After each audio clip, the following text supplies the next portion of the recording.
보실 성경 말씀은 요한복음 14장 11절로 14절입니다. 내가 아버지의 안에 거하고 아버지께서 내 안에 계심을 믿으라. 그렇지 못하겠거든 행하는 그 일로 말미암아 나를 믿으라. 내가 진실로 너희에게 이르노니 나를 믿는 자는 내가 하는 일도 그도 할 것이요 또한 그보다 큰 일도 하리니 이는 내가 아버지께로 감이라. 너희가 내 이름으로 무엇을 구하든지 내가 행하리니 이는 아버지로 하여금 아들로 말미암아 영광을 받으시게 하려 함이라. 내 이름으로 무엇이든지 내게 구하면 내가 행하리라. 아멘. 기도는 얼마나 하나님을 잘 믿느냐 하는 것과 비례합니다. 하나님을 안 믿는 사람은 기도를 하지 않습니다. 하나님을 또한 어떤 분으로 믿고 기도하느냐 하는 것에 따라서 기도 내용도 달라집니다. 그리고 하나님에 대해서 많이 들어도 알고 있는 것이 곧 믿음이라 이렇게 말할 수는 없어요. 믿음의 온전한 해석은 그 믿는 바가 내 생활에 적용이 되어질 때 그것을 믿음이라 해야 하는 것입니다. 그래서 어쨌든 우리가 기도를 모든 종교가 다 하는데 기도하는 만큼 하나님을 믿는 믿음이 되는 것입니다. 그래서 주제를 기도만큼 믿는다라는 말씀으로 은혜를 나누고자 합니다. 첫째 생각할 것은 기도를 왜 합니까? 또 왜 해야 합니까? 우리가 기도하는 이유는 또는 해야 할 이유는 두 가지로 말할 수가 있을 것입니다. 첫째로는 하나님의 자녀이기 때문에 기도를 하는 것입니다. 하나님은 어떤 분인가? 만물을 지으신 분이시죠. 그래서 하나님께서 이 만물을 지으셨다는 것을 우리 주일마다 신앙 고백을 공동체가 합니다. 만물을 지으신 분이니까 이 모든 만물을 지으시고 통괄하시니까 이 모든 지구촌의 역사의 주인공이 되시죠. 그래서 그런 분으로 알고 믿는 거예요. 하나님을 믿을 때에. 우상의 어떤 국지적인 이런 게 아니고 하나님은 골짜기 신이 아니라 만물의 주인 되신 창조주 하나님으로 우리가 하나님을 믿습니다. 우리 하나님의 그 전능성을 믿고 우리가 기도를 하게 되고 우리 사람으로서 할 수 없는 일을 해결해 달라고 기도하게 되는 거죠. 그런데 그 전능하신 하나님이 곧 나의 아버지가 되신다고 하는 그런 개념이 하나님과 우리 사이의 관계가 확실시 되어야 됩니다.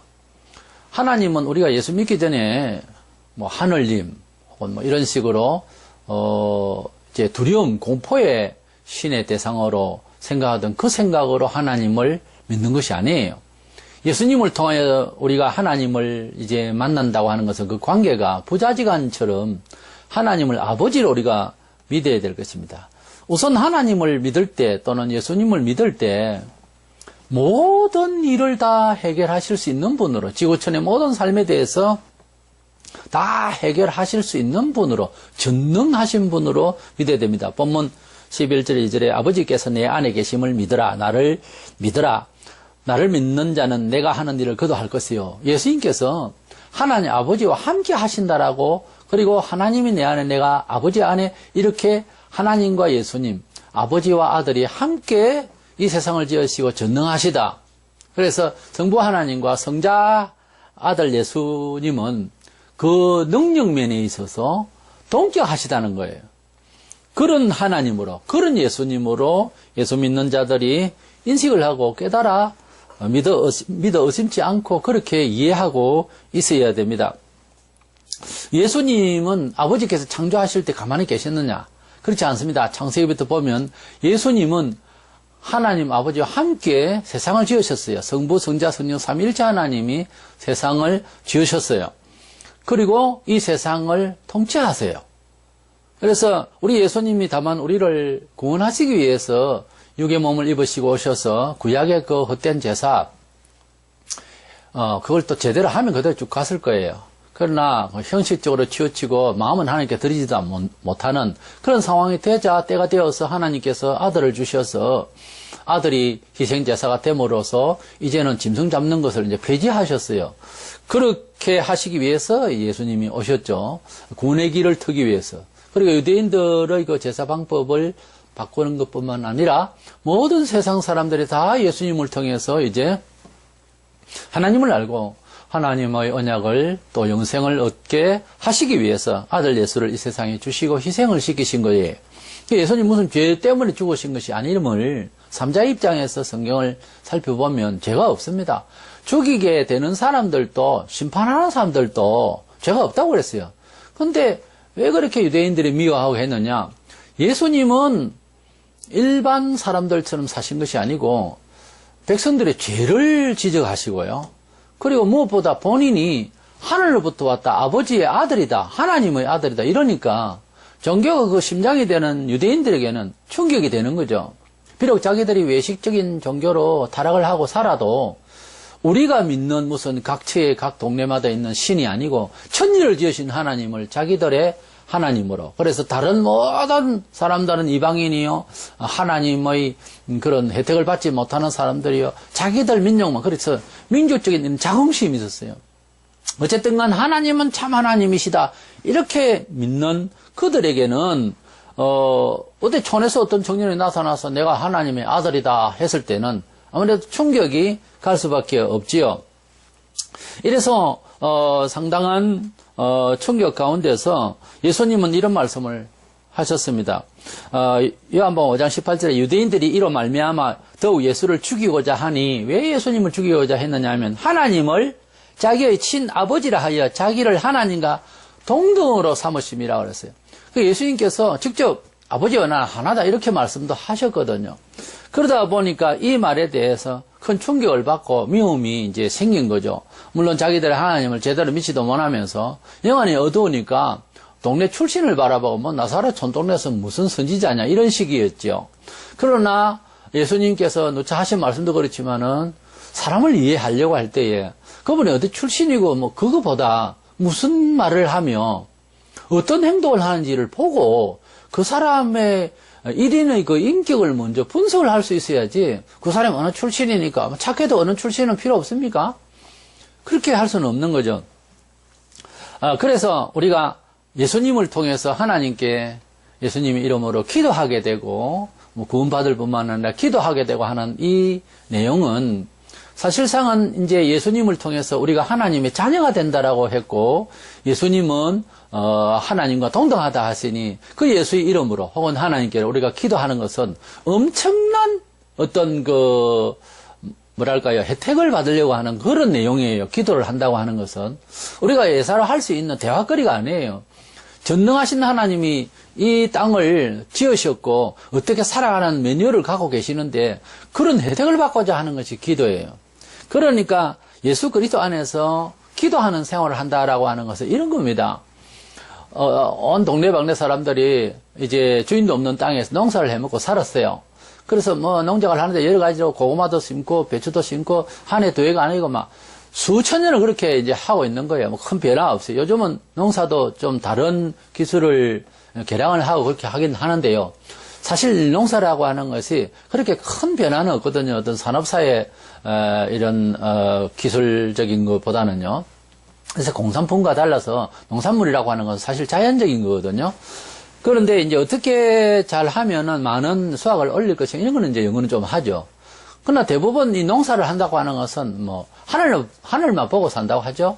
비가 와줘야 되고 햇빛이 이제 적절히 쬐야 되고 그래서 이제 열매를 맺고 하는 것인데, 근데 하여튼 그 땅에서 너 땅도 아니고 나 땅도 아닌 이런 땅에서 농사를 하고 있는 중에 아주 오랜 후에 주인이 찾아온 거예요. 실질적으로 문서를 가지고 이건 사실 내 땅이고 농사를 이런 식으로 하는 땅이 아니다 이쪽은.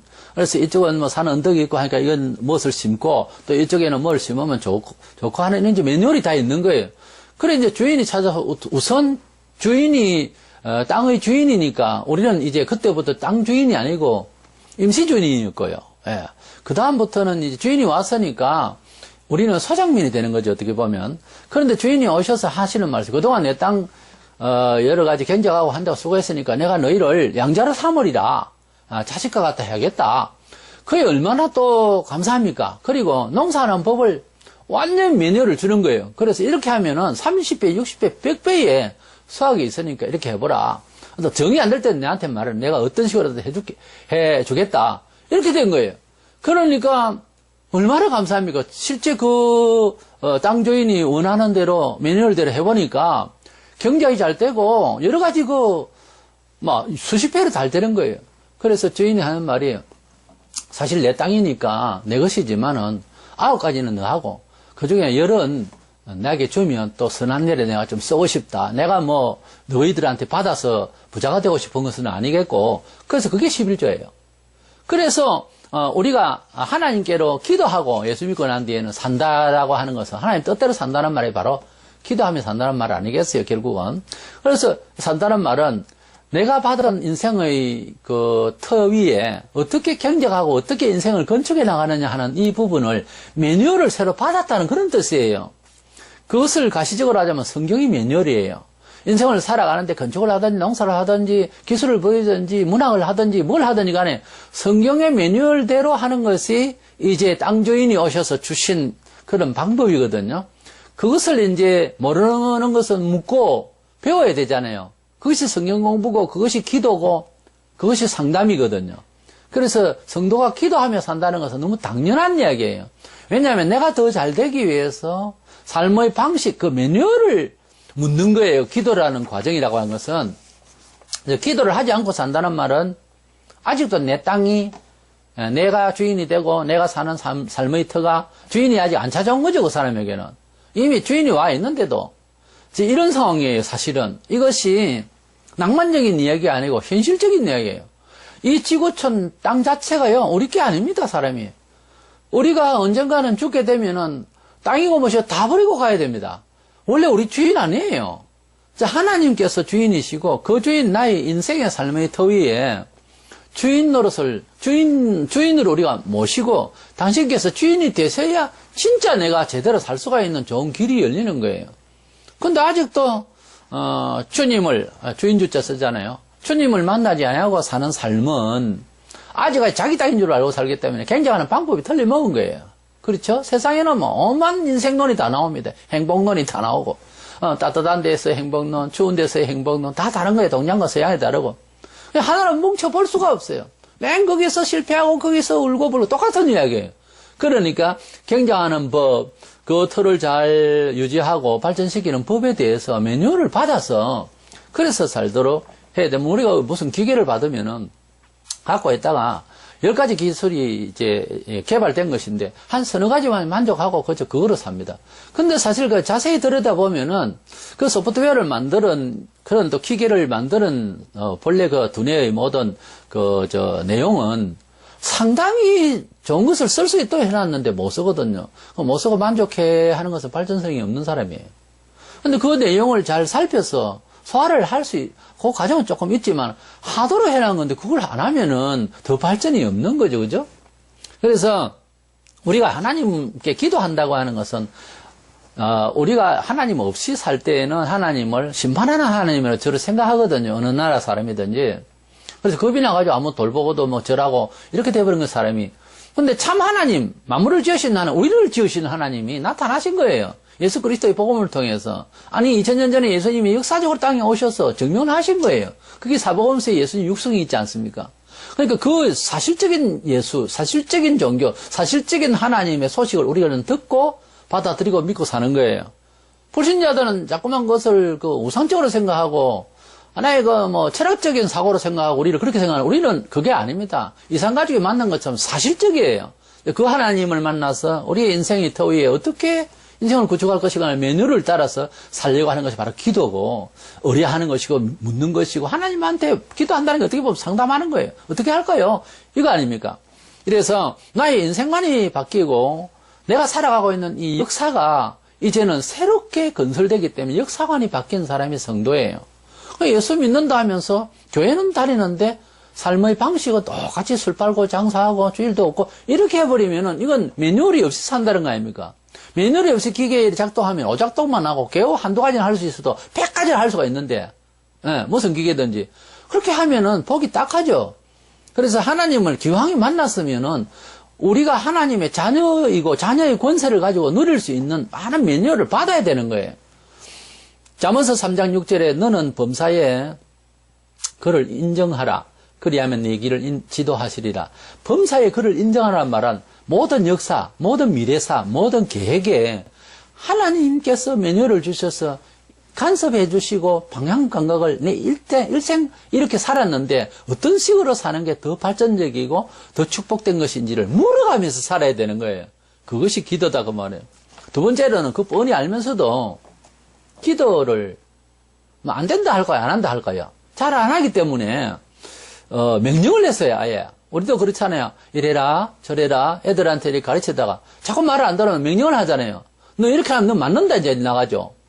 그래도 안 하면 때리죠. 그런 거죠. 그래서 기도를 한번 해봐라. 그게 안 해요. 해보자 뭐 이런 찬송도 그거 잘못 가사 잘못되면 무엇을 해봐요. 해보기는 하라면 해야지. 당연히 긍정적으로 뭐 적극적으로 해야 되지만 안 하는 놈한테는 그 하라고 명령해야 되는 거예요. 그 예수님께서 이런 줄 알고 명령을 하셔서 기도를 하라고. 본문 13절에 너희가 내 이름을 모여서 구하든지 구하라고 했어요. 구해라 했으면은 그래서 성경에 보면 하라 어쩌라 이렇게 명령으로 하면 그것을 거부하면 어떻게 됩니까? 불순종이 되는 거예요. 권유하는 거하고 성경을 쭉 보면은 권유하는 말씀이 있고요. 격려하는 말씀이 있고 그야말로 해보라 이런 말씀도 있지만 하라 이래 하면 명령이에요. 계명 말씀하듯이 계명은요 해볼래? 그런 거 없습니다. 전부 명령사예요. 명령으로 한 말씀이 기도하라. 명령이기 때문에 그 말을 안 듣고 안 하면 뭐예요? 불순종이에요. 그러니까 기도를 안 하는 것도 뭡니까? 불순종하는 사람이에요. 그렇게 생각을 안 하는 것은 잘못 알고 있는 겁니다. 기도를 하라 해서 그거는 주일날 오라 하면 예 하고 왔습니다. 그건 순종하는 거죠. 기도를 하라. 아니요. 그거는 불순종이에요. 그러니까 이것도 순종할 계명이에요. 예수 그리스도로부터 구약에도 있지만 이것은 그렇게 안 하면은 뭐라고 그랬습니까? 이렇게 기도를 하지 않으면 나는 죄를 짓는 것이다. 이렇게도 다 말했어요. 기도에 쉬는 죄라고 했어요. 그러니까 기도를 하라는 것은 해도 되고 안 해도 되고 내 의지에 상관한다. 그게 아닙니다.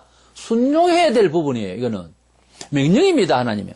예수께서 얼마나 이 기도가 중요했으면은 제자들을 모아놓고 소위 그 산상보훈이라고 그러죠. 산 위에서 산을 해봐야 많이 높은 갈릴리 바다 우쪽에 그 뭐 큰 높은 산은 아니고요.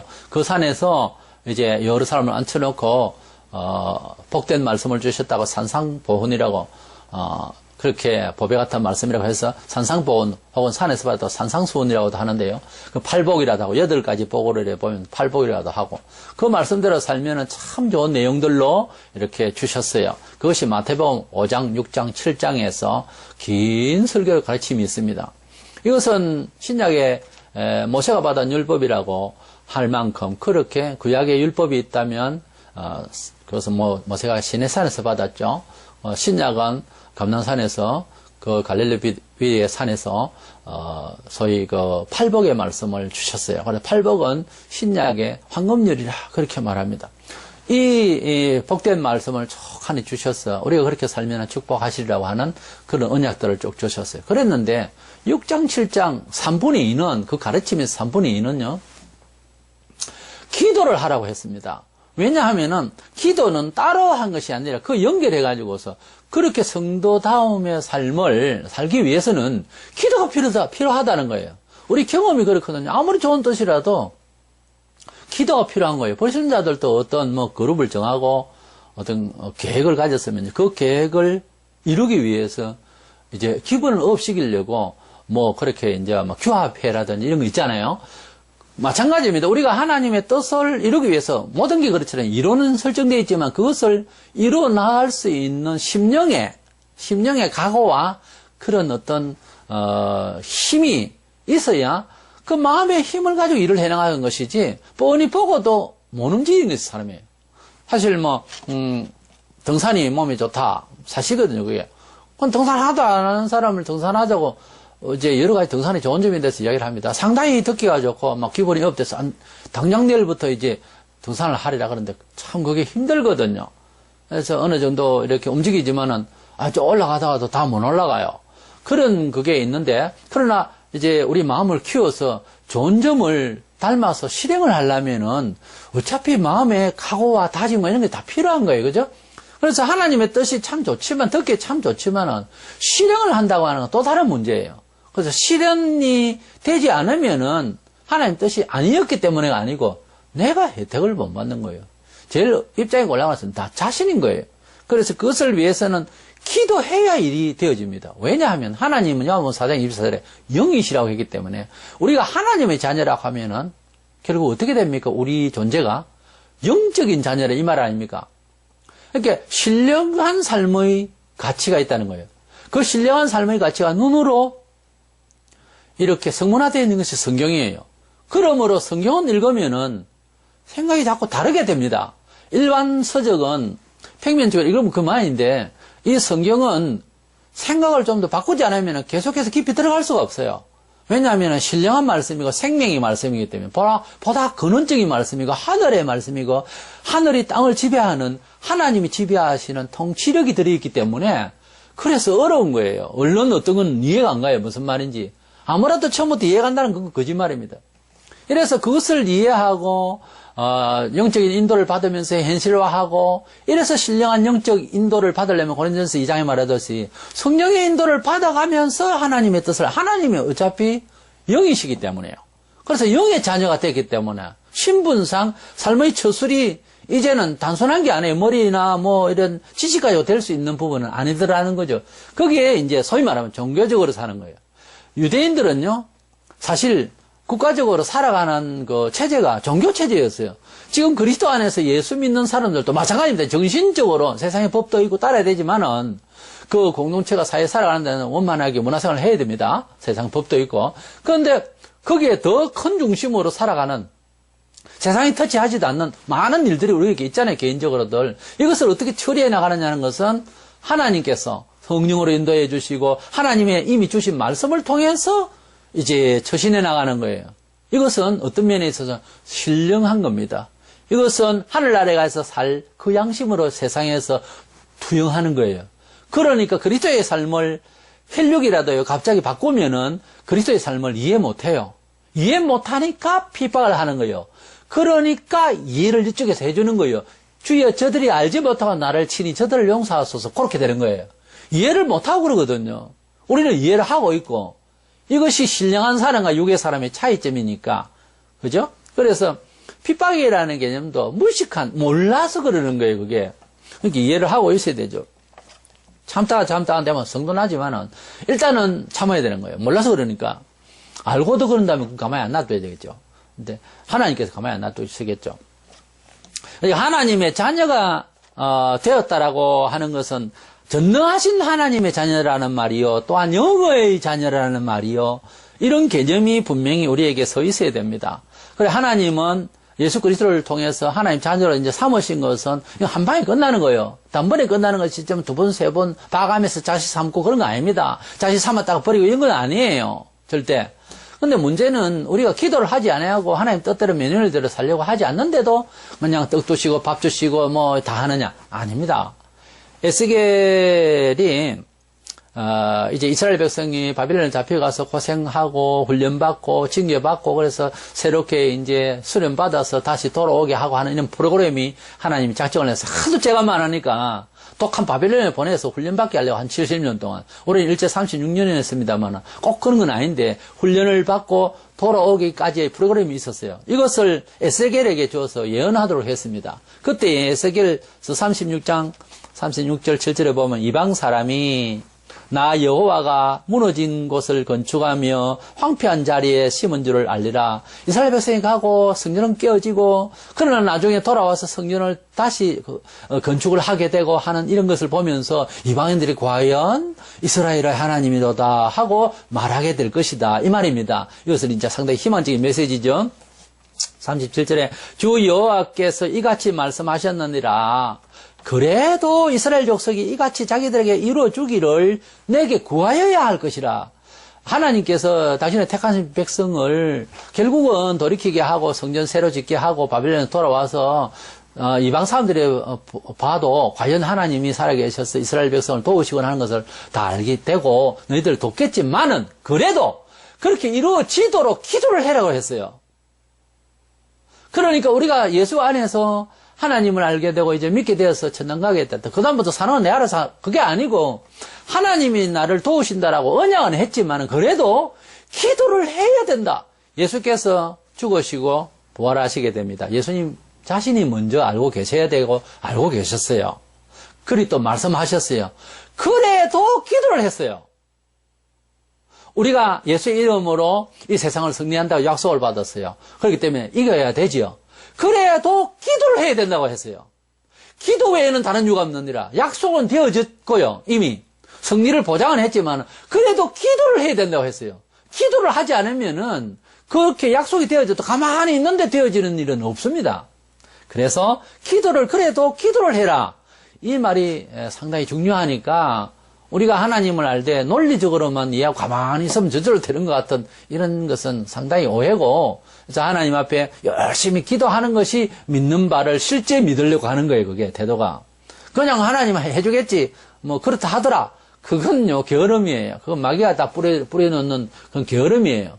절대 성경 그래 안 되어 있습니다. 또 하나님의 참 뜻이 우리 심령 속에 들어와서 우리로 하여금 하나님을 믿고 그렇게 살도록 이렇게 인도하실 때는 반드시 기도하게 하십니다. 원래. 그래서 기도를 안 해도 괜찮다라고 하는 것은 아주 잘못된 것은 사탄의 유혹이요. 두 번째로 우리가 기도를 하는 데는 응답을 받아야 되겠죠. 기도를 왜 합니까? 응답을 받기 위해서 하는 거죠. 기도는 두 가지입니다. 드리는 게 있고 받는 게 있어요. 그게 무슨 말인가?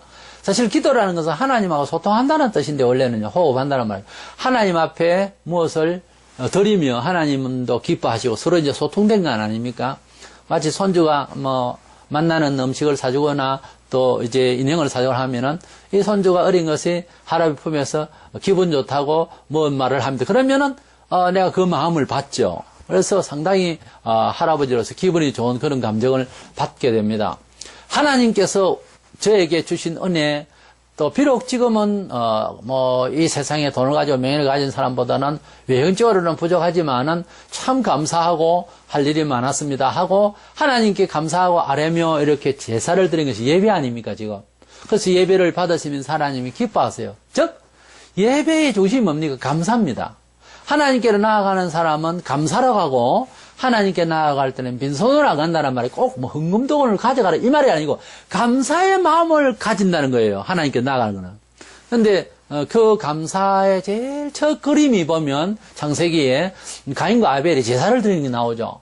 가인과 아벨이 똑같이 밖으로 보기에는 제사를 드린단 말이에요. 그러니까 감사를 하고 있는 거예요. 그런데 가인 거는 안 받으시고 아벨 것만 받으셨다는 거예요. 여기에서 우리에게 중요한 것은 우리가 예배를 하고 하지만은 하나님께 드리고 있는 감사의 우리 표현인지 아닌지는 우리 사람들이 얼른 잘 볼 수가 없어요. 그러니까 도둑질했어도 감사할 수 있고 돈을 버리는데도 불이하게 버렸어도 감사할 수 있고 그럴 수 있거든요. 실제적으로 하나님이 안 받으십니다. 돈을 많이 들으면은 뭐 교회가 잘 되고 목사도 기분이 좋을 수 있고 하겠죠.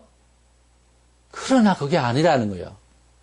그런 돈이 모이고 그런 불이한 것이 모여가지고서 예배당 크게 지어놓고 사고를 내는 거예요. 그 사고 하나가 크게 터지면은 엄청난 영적 손실이 있습니다. 지금 우리 한국교회가 차분차분히 조신하게 신앙을 그런 식으로 안 하고 인간적으로 막 해가지고서 다 무너지고 있잖아요, 지금. 제일 중요하게 생각해야 될 영적인 가치, 교회의 세상을 향한 가치가 다 무너지고 있어요, 지금. 왜 이랬을까? 바로 그겁니다.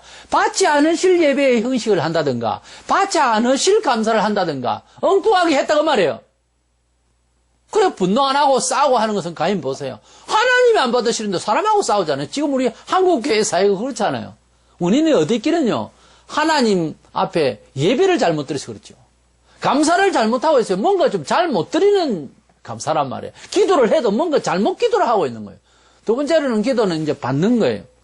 그러니까 참 감사하고 참 마음에 들게 살고 그러면서 아버지 이것이 어느 정도 이만큼 필요합니다. 내가 이제 80을 구합니다. 그러면 아버지는 160에는 200을 줘요. 그것이 맞을 때는. 그래서 그것은 받는 거죠. 나는 드리는 기도가 있고 또 나는 내가 받는 기도가 있는 거거든요. 그래서 드리는 기도를 먼저 잘해야 되는 거예요. 그러니까 예배적 생활이 잘 돼야 되는 거예요. 그것이 상징적으로는 주일날 공예배를 빠지지는 않아야 된다 그 말입니다. 그래서 범사에 무엇을 하든지 기도하고 밥을 한 그릇 먹어도 기도, 차를 타도 기도하고 뭘 어디를 가도 기도를 먼저 하고 감사를 하는 거예요, 그게. 하나님, 감사합니다. 이러고 이제 취급하기 시작하는 거예요. 사업을 할 때도 감사하고, 뭘 시작을 할 때도 아침부터 기도를 하고 시작하는 거예요. 그것이 감사를 드리는 거죠. 그 다음에 무엇이 필요하면 구하는 거예요. 어떻게 보면 구하는 거 이렇게 아침부터 구할 수도 있지만, 그 시간대로 말하자면 아침에는 드리고요, 저녁에는 달라고 해야 됩니다. 말하자면 그렇다는 거예요. 먼저가 감사라, 이 말이에요. 그래서 예배를 잘 드려야 되고요. 하나님 앞에 감사를 먼저 잘 해야 되는데, 기도를 한다고 하는 것은 이렇게 드림과 받음이 있어요. 그런데 이제 받는 것에 대해서 집중적으로 많이들 그것만 관심을 가지니까 하는 소리인데, 받는 것을 어떻게 이해할 것이냐, 응답에 대해서. 첫째로는 응답을 주실 때까지 기도를 해야 되는 거예요. 대부분의 사람들이 해보고 이럽니다. 해보고가 아니에요, 기도는. 하나님하고 시험하는 게 아니고, 기도는 당연히 해야 되고, 또한 어떤 제목이 있으면 응답을 받을 때까지 기도를 해야 되는 거예요. 응답을 하시리라 믿고 기도하는 것은 전능하신 하나님이 분명히 나의 아버지시고 전능하시기 때문에 해결할 수 있다라고 하는 것을 믿는, 자식으로서 그렇게 믿는 도리예요. 하다가 안 되면은, 하나님 별로 전능하지 않는 것보다 그거 아닙니까? 내가 기도를 하다가 주시옵소서. 안 줄 겁니까? 주시라니까요. 안 주려고 해요. 그 해결을 못 하는가 보네요. 그럼 차 보세요. 이렇게 한 거하고 똑같지 않습니까? 똑 사람에게 하듯이. 그게 이제 기도를 하다가 그만둔다는 말은 어떤 면에서는 그런 거예요. 내 풀에 내가 자빠져나고 그 하나님을 그 객관적으로는 별로 효험이 없고 전능하지 못한 사람으로 이방 사람에게 비치는 그런 기도 태도 보이면 안 된다고 말이에요. 성도가 기도를 했으면 그것을 응답을 받아서 이 얘기를 하고, 봐라, 우리 아버지는 전능하시고 만물을 지으신 분이시다. 보이느냐? 이렇게 해야 될 건데, 하다가 말아보고, 낙심해보고, 교회 안 다니고, 절에 가보고, 이래버리면은, 불교신자들이, 이방 사람들이 뭐라고 생각하면, 그 하나님 전능 안 한가 보다. 나 때문에 하나님 욕 듣는다고요. 그러니까 기도를 했으면, 안 하던 건 처음부터. 제목을 하나 정했으면, 그걸 이루어야 됩니다. 어떤 식으로 결과가 나와야 되는 거예요. 왜 그렇게 끝까지 기도할 수 있는가? 하나님과 나 사이가 부자지간이 됐기 때문에 그렇습니다. 이거 무서운 하나님이고, 전능한 하나님이고, 우상적인 하나님을 한번 해보기도 해보고, 그게 아니에요. 그게 아니에요. 서류를 마치 갖고 와가지고서, 돈 많은 회장님이 내 아버지인데, 이렇게 서류를 내밀고 결제를 받는 그런 상황이에요. 마태 7장 7절에서 9절에서, 마태 7장 9절에서 11절에 보면은, 너희 중에 누가 아들이 떡을 달라 하는데 돌을 주며 생선을 달라 하는데 뱀을 줄 사람이 있겠느냐? 너희가 악한 자라도 좋은 것으로 자식에게 줄 알거든. 하물며 하늘에게서 너희 아버지께서 구하는 자에게 좋은 것으로 주지 않겠느냐? 주시지 않겠느냐? 부자지간에 떡을 달라는데 돌을 주며 생선을 달라는데 뱀을 줄 아버지가 어디 있느냐? 부자지간 아닙니까? 사장과 이제 사원 입장이 아닙니다. 그와 같이 아버지께서도 그랬잖아요. 이렇게 하나님을 우리가 믿을 때에 온전히 편하게 말씀을 드릴 수 있는 아버지처럼 말하는 거예요. 예수님께서 기도를 가르치실 때 아예 말씀을 하셨습니다. 너희가 기도할 때에 마태 6장 9절에 그러므로 너희는 이렇게 기도하라. 하늘에 계신 우리 아버지여라고 하라고 했어요. 아이고 어떻게 하나님은 아버지 하나에서만 하세요 그만. 해보면 그렇게 하지 않습니다. 하나님을 우리 아버지로 알아라는 거예요. 요한복음 1장 12절에 그 이름을 믿는 자들에게는 하나님의 자녀가 되는 권세를 줬다고 그랬어요. 하나님을 믿으면 대통령 아들 권세도 아니고 만물을 지으신 하나님의 자녀가 되는 권세라고. 너무 그 권세를 누리고 싶은 우쭐한 마음이 교만입니까? 한 번쯤은요 약간 오버해도 됩니다. 내가 하나님의 자녀다. 자기만 하나님 자녀처럼 그런 정도로 오버해도 됩니다. 그만큼 하나님의 자녀라는 VIP의식이 그 하나님의 자녀라는 그런 채통이 그런 자신의 긍지가 있어야 되는 거예요. 그래 놓고 기도할 수 있다는 거죠. 그러니까 받을 수 있는 거죠. 줄란가 안 줄란가? 그 아버지의 친구인데 그 아버지 아들이 친구인데 좀 괜찮을란가 한번 말씀드려볼까? 이런 차원이 아니고 아버지와 아들 상관이란 말이에요. 좀 부탁해보고 안 되면 말아보고 또 남의 집 아버지한테 남의 사장한테 이야기하듯이 그렇게 기도하려면은 그것은 하나님의 자녀냐 이 말이에요. 기도 응답이 이전에 당신이 하나님 자녀냐 아니냐 그거부터 묻고 싶어요. 하나님 자녀이기 때문에 달라고 하십시오. 그래야 됩니다. 예, 그래서 우리가 하나님 앞에서 당당히 끝까지 구해야 됩니다. 끝까지 구해야 되는 이유가요. 참 사람이 하다 보면 낙심을 하고 잘 안 하거든요. 뻔히 알면서도. 그래서 예수님이 누가복음 18장에 비유를 하셨잖아요. 어느 동네에 하나님도 무시하고 사람도 아주 우습게 보고 그렇게 불신자요 또 사람을 무시하는 아주 그 깡패 같은 그런 사람이 재판관이 있었어요. 그런데 그 동네에 과부가 그때 당시에는 지금은 그렇지만 과부가 참 그때 당시만 해도 상당히 도외시되는 이런 상황인데 큰 원한이 있었어요. 너무 큰 원한이 있었는데 그것을 해결해달라고 재판관에 갔는데 이 재판관도 사람이 좀 공의로워야 되는데 그렇지 않으니까 얼마나 힘듭니까? 그래서 재판관에 가서 이제 재판해달라고 그 원한을 갚아달라고 맨날 며칠 매일 찾아다니까 성가셔가지고 할 수 없이 들어준 거예요.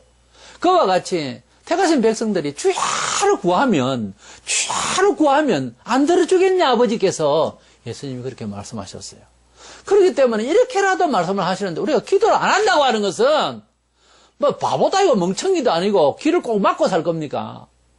우리 기도를 해야 될 줄 믿습니다. 두 번째로는 기도를 이왕에 했으면 간절해야 됩니다. 그래야 응답을 받습니다. 간절하다는 정성이란 말이에요. 정성을 들여 끊어질 듯이 그렇게 간절해야 되는 거예요. 간절해야 되는 거예요. 어떤 일을 하든지 간에 열심을 품고 간절한 사람 옆에서 봐도 그게 내 일이 아니라도 참 보기가 좋거든요. 격려하고 응원하시고 축복하고 싶은 마음이 들어요. 뭐 하는 일을 게으르고 한이 많아요. 음식점에 가도 그래요. 어디 무슨 일을 봐도 그래요. 그냥 뭐 예사라고 이러면은 두 번 다시 그런 음식점 가고 싶지 않거든요. 사람이 성실하고 묻고 더 잘하려고 하는 사람은요. 맛이 어땠다가는 더 가고 싶어요, 그 집에. 사람이 간절하면은 사람도 그렇게 감동을 하는 거예요. 지성감체를 했잖아요. 간절해야 되는 거예요. 간절히 구하고 싶은 마음이 없으면 뭐 안 하는 거지. 그러나 간절히 기왕에 기도할 것도면 그래야 됩니다. 예레미야 29장 13절에 너희가 온 마음으로 나를 구하면 나를 찾을 것이 나를 만나리라. 잠언 8장 17절에 나를 간절히 찾는 자가 나를 만날 것이니라. 시편 42편 1절에 하나님이여 사슴이 시냇물을 찾기에 갈급함같이 내 영혼이 주를 찾기에 갈급하나이다. 여기 사슴이 시냇물을 찾는다는 말은 풀 뜯어 먹다가 심심해서 물 먹으러 가는 것이 아니고요. 주석을 보면은 그것도 맞는 것 같아요. 화살을 이제 사냥꾼이 쏴서 뒷다리는 어디 맞았습니다. 피가 막 납니다. 막 도망갑니다. 그래서 사냥꾼은 멀리 떨어지고 이제 목이 말라서 막 시냇물을 찾으러 막 또 뜁니다. 그 사슴이 시냇물을 찾기에 갈급함같이라고 하는 말이 되어 있잖아요. 그래서 목마른 사슴이 시냇물을 갈급하게 찾는 이것을 이렇게 비유를 한 거예요. 해석을 한 거예요. 이와 같이 하나님의 그 응답을 그렇게 간절히 구하는 마음이 되어졌을 때 그것도 사실 복이에요. 뭘 구할 때 막 애가 타는 거예요. 근데 애가 타는 것도 참 부끄러운 이야기예요. 우리나라에서 통하는 발등에 불을 떨어져야 되는 거예요. 꼭 사람이 편안할 때 좀 마음을 졸여서 압축해서 간절하게 구하면 될 건데 발등에 불이 떨어져 급하면은요. 그때는 또 좀 간절해요. 성격이 아무리 눅눅한 사람도 그때는 막 하나님 아버지 딴에는 또 안 하던 그런 간절한 표현을 해야 되거든요. 그러지 말고 미리 좀 이렇게 간절한 그런 그 태도로 기도해야 될 것 같습니다. 자식이 없어서 날마다 막 구박받고 힘들고 이웃으로부터 눈총받고 옛날에는 지금은 무자하면 뭐 사람이 하여튼 살아가는데 보편해야 돼요. 보편한 생활을 못하면 보편적이지 못할 때 문제가 생기는데 여자가 결혼해서 아이가 없으면 유대인들 사이에서 그 이스라엘은 정말 힘든 거거든요. 그때 당시만 해도. 그래서 아이가 없어서 이래 있을 때에 너무 아이를 가지려고 지금 같은 의학적으로 뭐 분석을 하면 아이를 못 갖는 그런 체질을 갖고 있겠죠. 그런데 이제 열심히 기도하다 보니까 말도 이제 안 나오고 이제는 뭐 입만 삐죽삐죽하지 뭐 제대로 말도 못할 지경으로 그렇게 간절히 기도하고 있는 한 여인이 있었습니다. 이것을 본 제사장이 보고 하는 말입니다. 사무엘상 1장 13절에 한나가 속으로 말하며 입술만 움직이고 음성은 들리지 아니하므로 엘리는 그가 취한 줄을 생각한지라. 엘리 제사장이 가만히 보고 있으니까 손질해서 기도를 하는데 뭐 입만 이러고 막 죽을 통 말통 막 몸이 좀 이렇게 뭐 가만히 있지를 않았겠지. 또 술 취한 사람 마냥 그렇게 애가 타고 뭐 그렇게 있는 거예요. 그 사람이 그렇게 애가 타가 응답을 받아가지고 낳은 아들이 사무엘입니다. 유명한 그 구약에 아주 중요한 인물이 나온 거예요. 그 뒤로 또 자식을 또 낳게 되고 하는데요. 우리가 간절하게 기도할 때는요, 때로는 너무너무 간절히 하다 보면 산에서 기도하다가 너무 걔라 손을 쥐고 뭐 땡기다가 보니까 뭐 소나무 뿌리가 뭐 3개나 빠지더라 이런 말도 있는데 너무 간절히 기도하다 보면은 몸이 어떻게 비틀어져 있는지 발을 굴고 하다 보면은 무릎이 깨지도록 땅을 굴고 막 그런 경우도 있어요, 사실. 꼭 그래야만 된다는 것이 아니라 너무 간절하다 보면 가슴도 치고요, 뒹굴기도 하고 몸이 막 뻗대고 형편없이 됩니다. 엄청난 시대마다 부흥사가 있는데요. 모디가 부흥사로서 대단한 인물이었죠. 그런데 옆에 사람들이 소문을 어떻게 해서 이렇게 많은 사람들이 몰려올까 하고 주무실 때 돼서 이래 보니까 엉덩이를 하늘로 쳐올리고 뒤집어져가지고 기도를 하는데 너무너무 무서울 정도로 그렇게 기도를 하더랍니다. 누가 비서가 옆에서 보니까 무릎을 탁 치면서 저거다. 저렇게까지 간절하니까 이렇게 많은 사람들이 길가에 수십만 이렇게 모여서 무디의 설교를 들으려 하는구나 하는 것을 알았다고 합니다. 우리가 간절한 기도, 너무너무 간절한 기도, 그것은 하나님이 들으십니다. 그리고 끝으로 어떤 식으로든지 응답은 있다 하는 것을 명심해야 됩니다. 특별한 경우 이럴 때면은 사도 바울이 정말 몸에 가시가 있어서 너무 아픈 것이 있어서 3번이나 죽도록 기도했는데 응답이 내려졌습니다. 어떻게 됐냐면 고린도후서 12장 7절에 여러 계시를 받은 것이 지극히 크므로 너무 자고하지 않게 하시려고 교만하지 않게 하시려고 내 육체의 가시 곧 사탄의 사자를 주셨으니 이는 나를 쳐서 너무 자고하지 않게 하려 하심이니라. 사도 바울은요, 구약의 모세와 같은 인물이고 성경 전체에서 더 큰 인물이라도 과언이 아닙니다. 이분이 너무 신령한 은혜와 지식의 은혜와 너무 권능을 받았기 때문에 교만할까봐 사람이 너무 차면 교만하게 되어 있어요. 이것을 붙잡으려고 겸손하게 하려고 그래서 겸손한 곳에 은혜가 더하시고 늘 항상 은혜가 머물려면 겸손해야 되기 때문에 그래서 하나님께서 몸에 가시를 준 거예요. 사탄의 가시를 준 거예요. 다른 사람이 붙어있는 사탄의 가시를 쫓아내는데 보는 건 안 되는 거예요. 왜냐하면 그까지 드러내버리면 교만할까봐. 그래서 그렇게 응답을 받았다고 해서 분명히 응답을 받은 거예요. 어떤 식으로든지 응답은 받아야 됩니다. 기도의 결과를요. 근데 기도는 이루어지는데 어떤 기도는 조금 길게 해야 되고요. 더 고통스러울 수 있습니다. 가령 몸에 이렇게 조그마한 상처는 연고를 발라서 낫지만은 크게 다치거나 수술해야 되잖아요. 깨매야 되고 몇 개월씩 갈 수도 있고 몇 년도 갈 수 있어요. 그런데 죄는 10년 지내고 기도원을 가자 한 방에 그냥 안수받아가 그건 아니잖아요. 영적인 일도 똑같습니다. 에스라 10장 13절에 보면 그러나 우리가 이 일로 크게 범죄하였은즉 하루 이틀에 할 일이 아니오니 이게 하루 이틀에 할 일이 아니다 그러놨잖아요. 기도를 하루 이틀에 할 일이 아닌 것도 있다고요. 단번에 되는 것도 있지만은 하루 이틀로 해가지고 될 일이 아닌 기도의 제목도 얼마든지 있거든요. 응답이 혹 늦어지지만은 결국 이루어집니다. 이상하게도 응답이 이루어지면은 감사하고 너무 빨리 이루어지시는 것 같고 이랬는데요. 그 기도의 제목을 놓고 기도하기로는 석 달여를 할 수도 있고요. 3년을 할 수도 있고 30년을 할 수도 있어요. 어떤 기도는. 근데 기도는 그렇게 오래 할 때는 지루하기도 하고 낙심될 수도 있고 막 이랬는데도 끝까지 하다 보면 응답을 받는데 응답을 받았을 때는 그런 마음이 없어요. 응답을 받았을 때는 금방 주신 것 같네요. 희한합니다. 그래서 우리는 기도를 할 때 반드시 이루어지기는 이루어지는데 이 마음을 잃지 않아야 됩니다. 이스라엘이 애굽에서 적각 꾸려오는 가나안 땅으로 갈 것이 시작하는 예언은요, 약 440년이 걸렸습니다. 애굽에서 400년, 광야에서 40년, 약 440년 넘어 걸렸어요. 하나님 약속하신 땅에 가기까지는요. 아브라함이 죄를 지은 것도 아닌데 본초로부터 아들을 낳기까지는 25년이라는 세월이 흘러야만 했습니다. 요셉이 끌려가서 고난 중에 또 17년을 살았습니다. 그래서 총리가 돼서 요셉이 총리 되기까지 17년이라는 세월이 필요했어요. 모세는 이스라엘 영도자로서 구원하기 위해서 그가 구원의 영도자로서 나서기까지는 광야에서 40년이라는 세월을 홀로 보내야 했습니다. 이래서 또한 구원자 메시아를 주시겠느라고 창세기 3장 15절에서 약속하신 그 약속이 성취되기는 신약 예수가 오기까지는 4,000년이라는 세월이 흘렀어요. 우리가 예수님이 오심으로써 이루어진 이 일이 지금부터 2000년 전의 일인데 우리가 주님께서 오시는 날은 언제 오실지 몰라요. 또 많이 기다려야 되겠지만은 그러나 지금은 징조를 볼 때에 주님 오실 날이 사실 가깝다고 하거든요. 우리가 기도를 할 때 응답이 아침에 기도를 했는데 저녁에 일어날 수도 있어요. 밤중에 기도했는데 아침에 응답이 올 수가 있어요. 그런데 그 일을 밤새도록 하고 아침 맞고 밤에 기도하고 아침 맞고 하는 것을 3년도 갈 수 있어요. 너는 응답을 위해서 기도를 하는데 길어질 수도 있습니다. 중요한 것은 응답은 분명히 있으니까 기도를 해야 된다는 겁니다. 그렇게 막연한 소리가 어디 있느냐? 막연하지 않게 할 겁니다. 기도를 해보면. 기도를 하다 보면 동쪽으로 한참 가려고 하는데 하는 게 서쪽으로 움직이기도 하고요. 기도를 하다 보면 알아요. 그 뜻을 제가 지금 말씀하는 걸. 막연하게 그냥 기도해보세요. 뭐 뜻이 있겠지. 그 말이 아닙니다. 반드시 앞에 말씀드린 대로 간절하게 기도를 하다 보면은 그것을 얼마나 해야 되는데 약간 감지가 와요. 아, 더 해야 되겠구나, 기도를. 그런 생각이 더 든다니까요. 기도는 반드시 응답이 있다. 사울은 블레셋하고 전쟁을 치려고 이제 준비를 합니다. 제사를 드려야 되는데 일주일이 지나도 그걸 명하는 이 사무엘이 빨리 와야 되는, 사무엘은 제사장은 제사를 드려야 되는데 제사장은 제사를 드리고 왕은 왕입니다. 자기 할 일이 따로 있어요.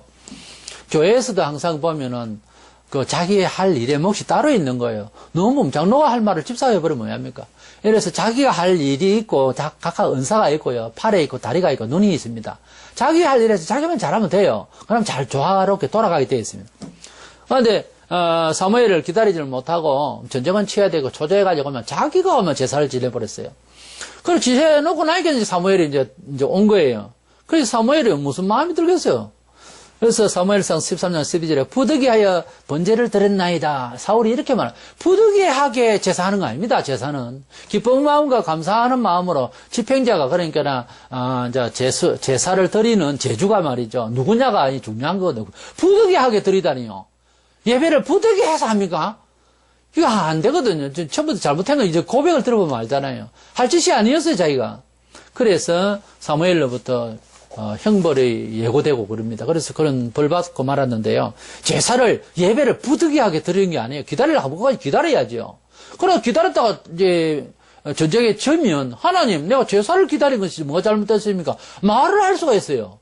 근데 자기가 뭐 그냥 다 처리하고 안 되니까 뭐 인생은 그러려니 그렇게 이제 말려가면 안 된단 말이에요. 하나님의 일을 신학적인 일이죠. 철학적인 말로 해명을 하기가 쉽습니다. 어떤 일을 놓고 하나님의 일답게 평가를 해야 될 일을 인간적으로 철학적으로 해석을 해버리면요 타락의 길로 서게 돼 있어요. 사람이 자꾸 그렇게 입씨름을 하면 발전이 없어요. 하나님의 일은 하나님의 뜻으로 해석을 하려고 해야 돼요. 세상의 일을 하나님의 일로 해석을 하면은 희망이 있어 보여요. 하나님 뜻대로 살 수 있도록 이끌어주는 전도가 되는데 교회의 일, 하나님의 일을 세상적으로 해석을 해버리면 타락한다니까요. 그러니까 우리는 이미 하나님으로부터 해석을 받아야 되는 거예요. 뭔 일이든지. 특별히 교회의 일은. 우리가 적을 치러 나가듯이 사울처럼 세상을 향하여서 우리가 적과 같은 세상이 경쟁사회를 하지 않습니까? 전쟁터를 합니다.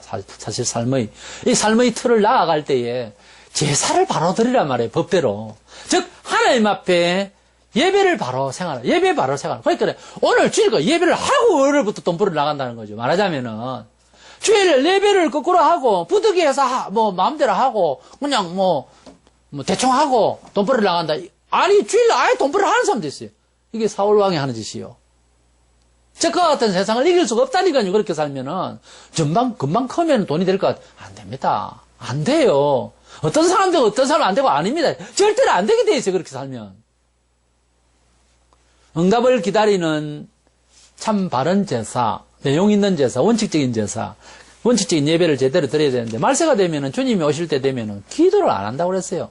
믿음이 없어요. 믿음이 없다는 말은 안 믿으니까 기도를 안 하죠. 불신자가 기도 안 하잖아요, 하나님께. 신자라도 기도 생활은 부족하다는 말은 믿음이 부족하다는 말이거든요. 누가복음 18장 8절에 인자가 올 때, 주님이 오실 때쯤 되면 믿음이 없어요. 즉 기도 생활 안 한다는 거예요. 그 대신 사울처럼 지 알아서 해버려요, 뭐든지. 말세 교회는 기도를 하지 않는다는 겁니다. 말하자면 요즘 교회는 기도 생활을 해도요, 자기 형식껏 해요. 뭐 필요하면 뭐 달락하고 그거나 하고. 본문 13절에 너희가 내 이름으로 무엇이든지 구하든지 내가 시행하려니 이는 아버지를 하여 아들로 말미암아 영광을 받으시게 하라 함이라. 우리가 기도를 하면 그 끝이 물질이든지 명예든지 뭐든지 간에 그 일을 통해서 심지어 죄를 회개하는 일까지 그 일까지도 하나님 아버지께 영광이 되어야 된다. 하나님 아버지께 영광이 되는 것은요, 불신자들 것은 신앙적인 이야기다. 특정 종교인들의 이야기 아니냐? 아니요. 하나님이 영광을 받으실 만한 일은요, 세상 사람이 보아도 은혜가 될 수 있고 기대치를 줍니다. 원래. 조금만 눈을 열면 야, 저 본받고 싶다. 이렇게 되는 거예요. 교회 역사 2000년 동안 세상의 모든 정신문화를 주도했어요. 왜냐하면은, 옳으니까요. 사람이 나서 하나님을 믿고, 하나님을 참 신으로 아는 것부터 지식의 근본이에요. 그리고 하나님께 영광을 돌리는 선한 일로 신앙적으로 도모하면 이상하게도 세상하고 관계없는 것 같은데 세상 일에 맞아 하나님께 영광 돌리다가 주일날 교회 가죠. 그러면 6일 동안 일하고 하루 치는 거 아닙니까? 불신자들도 지금 슬슬 어째요? 신다 아닙니까? 하나님의 원리대로 하고 하나님께 영광을 돌린다고 했는데 그걸 신앙이라고 했는데 문화생활까지 좋은 거였어요. 그게. 그러니까 하나님께 영광을 돌리려고 하면 예수님은 기도의 결과가 하나님께 영광을 돌리려 그 말 아닙니까? 영광을 돌리는 그 생활을 하려면 기도를 해야 된다는 거죠. 그러니까 말세가 되면은 기도를 해도 지 욕심껏 하는 것은요, 결국은 야고보 4장 3절에 자기 욕심을 채우기 때문에 안 된다는 거예요. 하나님께 진정으로 영광을 돌리는 일을 위해서는요, 하나님 뜻 가운데서 바른 제사와 바른 기도를 하는 거죠. 어쨌든 기도를 많이 해야 하나님께 영광을 돌릴 일이 만들어질 것 아닙니까? 오늘날 새벽 기도 합니까? 많은 사람들이. 그럼 하나님께 영광을 돌릴 일을 안 한다는 말 아닙니까? 그러니까 하나님께 영광을 돌리는 일이 우리 성도의 삶이다. 그거는 외우기만 하는 거예요. 공부하듯이. 그 해가 말랍니까? 하나님께 영광을 돌리려면은 하나님을 믿어야 되겠고, 하나님을 믿으면 자연히 하나님 면허를대로 뭔가 삶을 살아가려고 하는 기도가 필요한 거예요. 그러니까 우리 성도의 기도의 생활은 하나님을 자기가 믿는 만큼 하게 되어 있어요. 냉정합니다. 판단은 원래 심판은 냉정하잖아요. 냉정하게 생각해서 내가 기도 생활을 많이 하면 하나님을 믿고 있는 거예요. 잘 믿는 거예요. 또 기도를 해도 그 내용이 엉뚱하게 너무 말도 안 되게라고 생각하지만 그래 믿어지고 그래 믿어야 되겠고 그를 믿을 상황이고 도저히 불가능한 일을 있을 수 없는 일을 구할 때 하나님께서 구하다 보면 그거는 네 믿음도 아니고 그런 일을 내가 할 줄 몰라서 아니라 그래 기도하는 것이 아니다라고도 가르쳐요. 기도를 하다 보면 하나님의 뜻대로 기도하고 또 일일이 구체적으로 지성이 안 되면 전문가에게 물어보기도 목사에게 교육자들에게 물어보기도 하고요. 이래서 하나님 뜻을 위해서 기도하고 그것이 내 삶의 좋은 매뉴얼로 생각하는 이것이 신앙입니다. 그래서 좋은 신앙은 기도를 좋게 많이 하는 거예요. 그렇기 때문에 오늘 주제에 기도만큼 믿는다. 이 말씀을 명언처럼 생각하고 자기 신앙을 매일 언제라도 내게 기도하는 만큼 나의 믿음이다. 이렇게 판단할 수 있는 기준이 되기를 원하고 우리가 기도를 많이 해서 하나님께 영광 돌릴 수 있는 많은 열매 그러한 응답 그 생활이 많으시기를 주의 이름으로 축원합니다.